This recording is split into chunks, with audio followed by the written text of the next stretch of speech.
আসসালামু আলাইকুম ভিউয়ার্স, কেমন আছেন সবাই? আজকে আমি আপনাদের সাথে শেয়ার করব যে বাসায় থাকলে সুখে থাকলে ভূতে কিলাই টাইপ একটা ব্যাপার ঘটে আমার সাথে। সেটাই আজকে আপনাদের সাথে শেয়ার করব। তো বাসায় যেহেতু ছিলাম, সাডেনলি মনে হলো কিছু একটা খাই। কি খাই সেটা অলরেডি কি বলবো, মাথায় চলে আসছে, কিন্তু আপনাদের সাথে গল্প করতে করতে সেটা শেয়ার করব। তো বাসা থেকে বের হলাম, বের হয়ে যাচ্ছি গ্রোসারির দোকানে। তো গ্রোসারির দোকানে আসার পরে আমার দুইটা জিনিস নেওয়ার ছিল। প্যাকেটটা আবার উল্টা করে দিল। আমি একটু সুন্দর করে ভিডিও করতে চাচ্ছি, মানে মোটেও পছন্দ হলো না। তো যাই হোক, এখন আপনারা দেখতেই পাচ্ছেন এটা হচ্ছে একটা কাবাব মশলা। আমার একটা কাবাব মশলা লাগবে। নিশ্চয়ই বলবেন যে আমি নিশ্চয়ই কাবাব বানাবো। জি না, আমি কাবাব বানাবো না। আর আমার সয়া সসও লাগবে। তো বাইরে যেহেতু বের হয়েছি, সাডেনলি মনে হলো যে জাফরান খাবো। তো জাফরান আমার খুব পছন্দের, তো খেয়েই ফেললাম।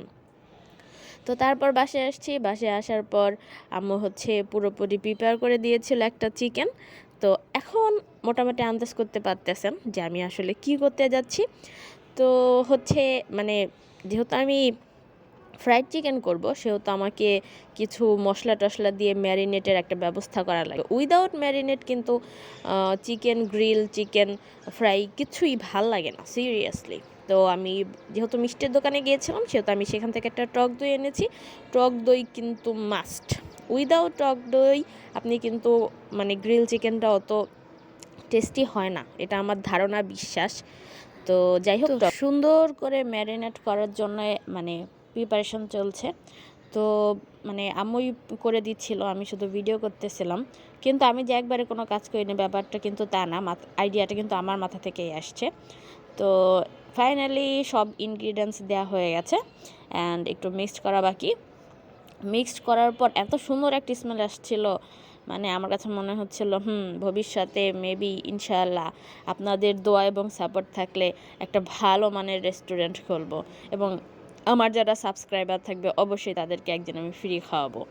তো এই তো হয়ে গেছে মশলা টোটালি মিক্সড করে নেয়ার।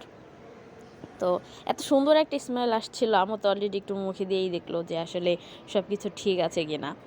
তো আমারও মনে হচ্ছিল যে আমি একটু মুখে দিয়ে দেখবো নাকি, তারপর চিন্তা করলাম যে না থাক, এত কিছু করার দরকার নেই। তো এখন চিকেনটা টোটালি আমি একটু মাখিয়ে রেখে দিচ্ছিল। তো এটা অনেকে ওভারনাইট রাখে, সারা রাত রাখে। আমি অবশ্য সারা রাত রাখতাম না। আমি চাইলে যদি পারতাম তাহলে আমি এটা এখনই মেখে ভেজে নিতাম। কিন্তু আমি একটু ওয়েট করলাম, কারণ একটু ওয়েট করে নেওয়াই ভালো। সব কিছুই সবরে মেওয়া ফল একটা ব্যাপার আছে। তো সেটাই এখন চলতেছিল আমার মধ্যে, যে যাই হোক, যতই খাওয়ার ইচ্ছা হোক না কেন, আমাকে ফাইনালি একটু ওয়েট করতেই হবে। উইদাউট ওয়েট ভালো কিছু পাওয়া যায় না। এটা আসলে জোরপূর্বক মেনে নেওয়া ছাড়া আর কিছু করার নাই। তো যাই হোক, হয়ে গেছে প্রায়।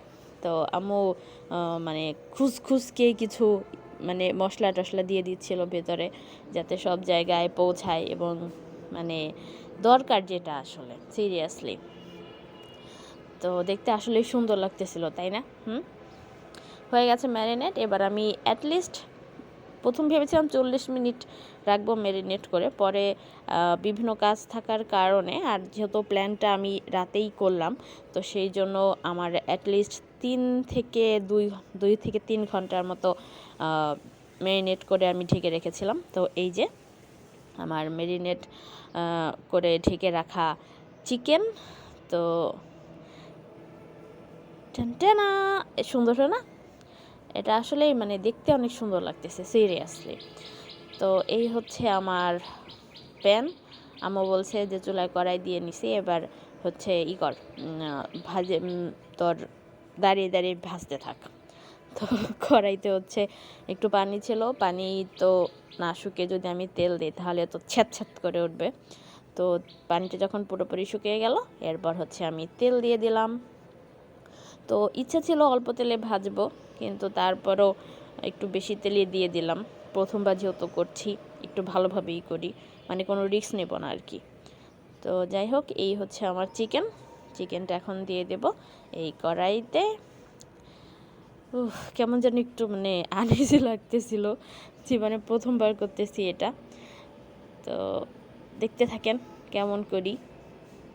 তো এখন একটু নিজে আম্মুর উপর দিয়ে মানে বাড়াবাড়ি এক্সারসাইজ যেটা বলে সেটা করতেছি।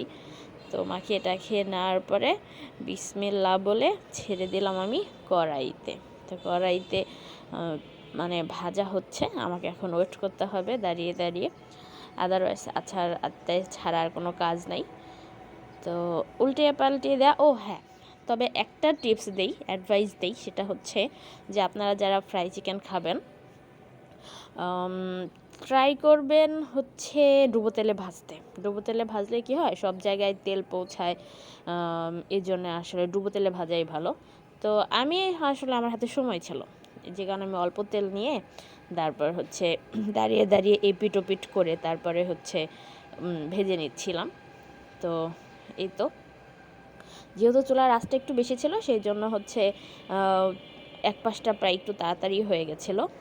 আমার কাছে মনে হলো যে এই তো সুন্দর না, এখনই খাওয়া যাবে, ব্যাপার না। তো এই তো হয়ে গেছে, এখন আরেক পিঠ বাকি।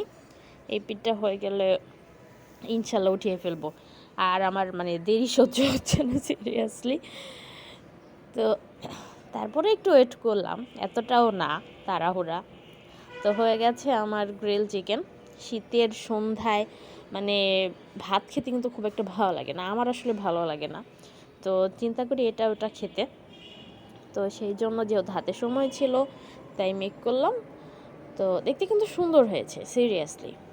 আর এটার সাথে আমি টা জিনিসটা রেখেছি। টা জিনিসটার মধ্যে আছে হচ্ছে ধনিয়া পাতার একটা চাটনি।